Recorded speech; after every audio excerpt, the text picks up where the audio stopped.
I only specialize in what I call the really great bubbles.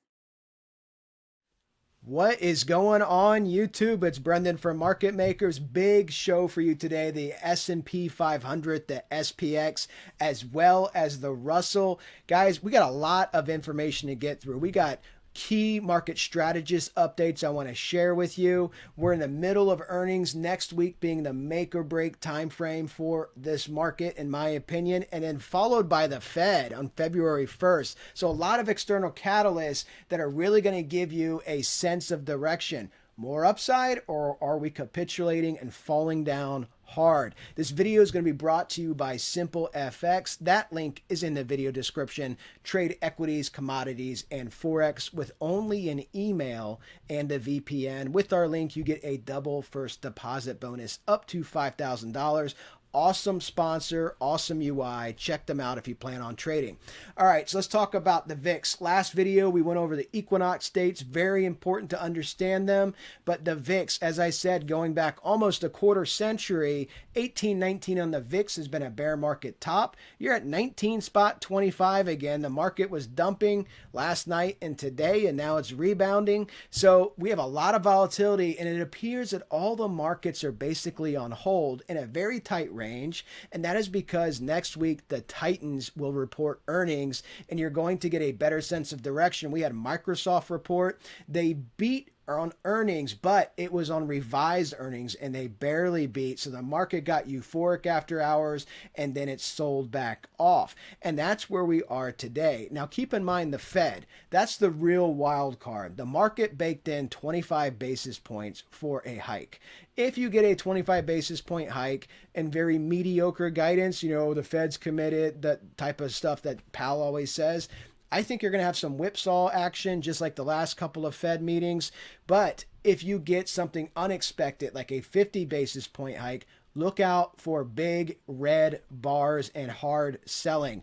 Conversely, if Powell does 25 and then says he's pausing or gives very dovish guidance, you could have more upside. One thing I can tell you for sure is that with the VIX this constricted, with the bear market top at 1819 and you're at 1920, I mean, the probability looks to be to the downside, and I want to share this information with you based on some key market strategist updates as well. I need this chart to show you. So Marko Kolanovic was on TV yesterday, JP Morgan chief equity strategist. He won the best equity strategist award, I think 12 times in his career, and he's with one of the 3 largest investment banks in the world. So keep that in mind. But he was perma bullish last year. He kept going against the trend. Everybody's bearish. We're going to have more upside. And now he has flipped to being more bearish. He says the primary direction is down. He won't give an exact number, but he said 3,200, 3,400, it's not out of the realm of possibility. And then we'll have to see what the market looks like. Mike Wilson from Morgan Stanley, who won Best Strategist last year, has 3,000 as his prediction. And again, he has that time frame of late March, early April, as do I, but mine's based on the equinox dates. And of course, I have my target, guys, of 3143. However, one of my market mentors, I would call him, Jeremy Grantham, released a memo. He's expecting another 17% decline at a minimum, and he lowered his target for a true bubble capitulation from 2,400 to 2,000. So let's get into these numbers and see what they look like, okay? Because I like visual aids here. So we have my number, 3143, Mike Wilson coming in lower at 3,000, and Kolanovic somewhere above us. Grantham is calling for at least a 17% decline. Well, where does that take us from current price? Take the 17% decline. Well, 22% gets you to my number, 3143, and there's a reason for that. Grantham, as you guys know, made famous because he predicted and traded the 89 stock market bubble. He's also a self-made billionaire.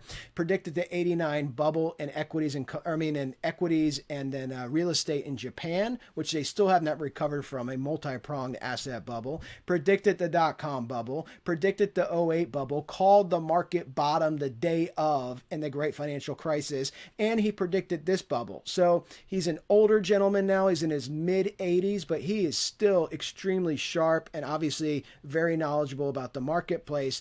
But he's saying at a minimum 17%, which of course gets you to roughly minus 34, minus 35%, which is what, guys? The average recession drawdown. So that's at a minimum, he says, and his 2000 number would take you below a 50% drawdown, okay? So his 2000 number is down here. I have the 1618 at 2413, which was coincidentally, or not coincidentally, Grantham's long-term trend target till he revised this number, and now he's at 2000.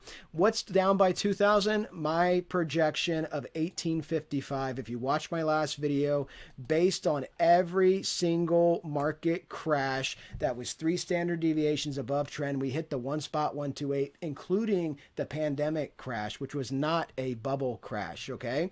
We hit the 1.128, so 1855 is my bottom. Grantham has 2000. That's a 60% drawdown on my part. And again, that 50% number, Grantham's projections coming in below that 50% number. So just keep in mind, guys, the market overall, you have coalescence now of a permabull of Kalanovic going with more of a realist in Mike Wilson, going to somebody who people label a super bear, perma bear maybe, Jeremy Grantham, but really he's not. He is a market strategist and he's very bearish on this market.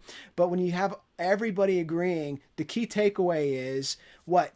The trend is down. Everything will be cheaper this year. You can debate whether it's going to 3,300 or 3,143. And the next key takeaway is that rally that comes, because everybody, perma bulls, perma bears, all have a minimum target. That minimum target is that recession level target. And when we get our big rally off of that, that's what you're going to see what could happen in this marketplace, or when you're going to see what could happen in this marketplace, because if that rally fails, then you're looking at my targets, then you're looking at Grantham targets, and I'm sure Mike Wilson will come out with targets as well, but he's going to wait to see if this fails. But guys, this is market patterns. The market moves in cycles. Be very well aware of that. The recession hasn't even hit yet. Earnings won't even bottom out till most likely when? The fall equinox, late September, early October, just like in the dot-com crash. That's my prediction for the true bottom of the market. I think we're looking at a double bottom situation for this marketplace.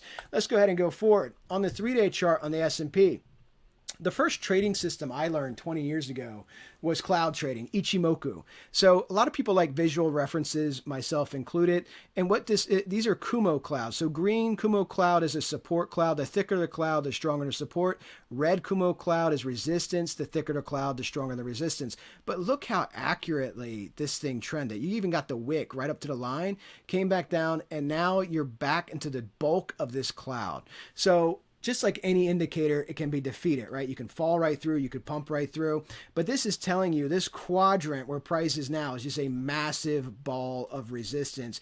Part of the reason I do believe, even if we get a semi-neutral Fed, they raise rates as expected, even if earnings are not as bad as expected, or, you know, I guess with the bar being lowered, if they meet expectations with the bar being lowered, well, even if those things happen, I think your upside rally is capped. And we've been over that number many times now, but 4,200 is Dow theory, this orange line here, to get back into a bull market, okay? So you'd have to get above that. There's a lot of trading between here and there, and we are overbought on this marketplace, I think. I think this rally up was volume divergent all the way through. So it's just something you got to pay close attention to, is these macro movements here, these external catalysts in the marketplace. But looking at this fit projection to the downside, guys, we have the 382 at 38.72. Obviously, the 618 at 35.93. I expect, especially at the key retracement levels, because remember, price moves in waves, right? So you're going to see price move up and down, up and down.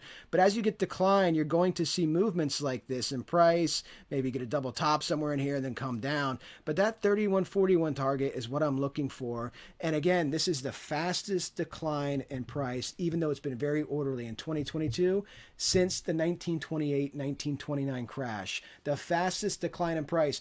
Earnings revisions are happening at the fastest rate since 2010. Okay, so there's a lot of interesting metrics in the market if you are a market historian. Let's go ahead and look at this on the daily. On the daily, what's interesting is the S&P obviously hitting our key resistance at 40.30. This is where I shorted it in the room. Got this nice trade down all the way to 39.43. Want to see this develop into a swing trade where we can actually hold the position longer. But it was a nice trade down, bounced right off the 200, right? So we have a lot of retail inflows. I'm seeing a lot of stories about retail really buying this market. And then I'm seeing stories on the other side saying that big money is getting ready to dump this market. So who do you believe? Well, you just got to you got to get lots of sources of information and inputs to make these decisions for yourself. I think the higher probability is more risk to the downside than it is to the upside. Upside rally to me is capped. It could look something like this previous Fed wick, getting you up to about that 4,100 level. Remember that weekly 50s laying right on top of you. I don't anticipate you being able to hold it. You are above the 200 here, so we could see if this builds some momentum. And guys, we've been over this, but all these markets have this traditional Gartley structure forming as well. Talking about the Russell, the S&P, you have this double bottom structure here. You have your low, your higher low. The idea is to break out to the upside where you would have a target. And for the S&P, that's roughly 4,300 I've previously showed you. But my concentration here is on the bearish shapes in the marketplace at the moment. And you can see you have a nice double top forming, and you actually have a larger double top structure coming from this side all the way down. If you come up, here's your double top structure here as well. Okay, so you have a micro structure, a macro structure on the daily, the weekly, bigger time frames, a 3-day chart. You can see this. Okay, so if this does start to fail, or even if it does come up and get some more wicks up and then start to roll down, you're looking at a very large double top structure, which would be a catalyst for more downside if you break that neckline, which is roughly 37.73 on the S&P. Let's bounce over to the Russell, the redheaded stepchild of the indices. I love trading the Russell, highly volatile. The Russell on the weekly time frame, you have to break above 2137 to be back into a bull market according to Dow theory. Okay, so that's what you want to see the Russell do. The problem you have with the Russell is in a very, very tight range going all the way back to May of 2022. Look at this. I mean, you have a May of 2022 Wyckoff structure here essentially, and you can put this like this, and you can see you're just trading here near the top of your range. But this pattern, guys, is present on all the structures, on all the indices. Look at this.